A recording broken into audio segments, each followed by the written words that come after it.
Hi there, my name is David Nour. I'm the author of Relationship Economics, Return on Impact, and most recently Co-Create. I want to welcome you back to the Leadership Insight newsletter, where every month I share a practical, pragmatic insight into what I believe can help you grow both personally as a leader, but also professionally as you lead your team and your organization. As many of you know, I'm a big fan of Harvard Business Review, and a recent issue was focused on how to win and keep great customers.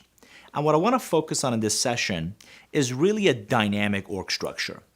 If you listen to the previous session of this Leadership Insight, I talked about the 7 sequence. In analyzing over 100 client engagements, I identified 7 unique practices that great leaders do to consistently separate themselves from their competitive peers. Beyond a strategic focus, beyond a succinct strategy, and prioritized pursuits, and the discipline not to get distracted, the very next step was this idea of your org structure. Now, when I say org structure, most people just think about people we have within our organization.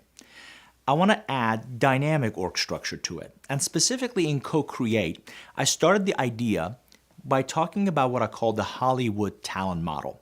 If you think about it a second, out in Hollywood, very few people actually work for the studio.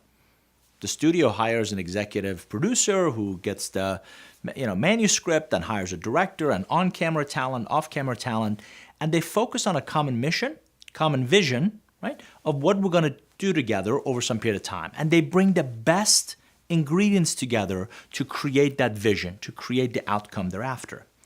Unfortunately, in enterprises, a lot of times that structure is landlocked. And when I say dynamic, I want you to really think about this notion of unhirables. Who could you not hire or not be able to hire to contribute to that team? Think of outside thought leaders. Think of potential advisors. Think of customers.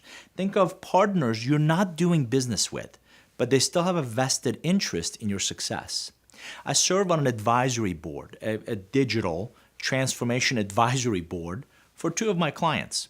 And there's no compensation other than they try to help me reach some of my goals. So it's not a monetary exchange as much as, again, a vested interest in each other's success.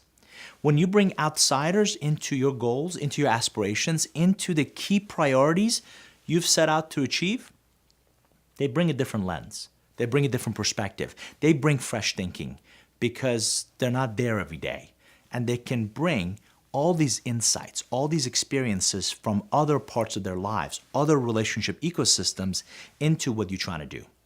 You don't have to have a formal one. It doesn't have to be structured. It could certainly be an informal advisory board, but create a more dynamic org structure to help you achieve your prioritized pursuits.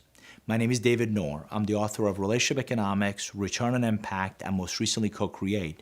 I hope you'll continue to come back and benefit from these leadership insights.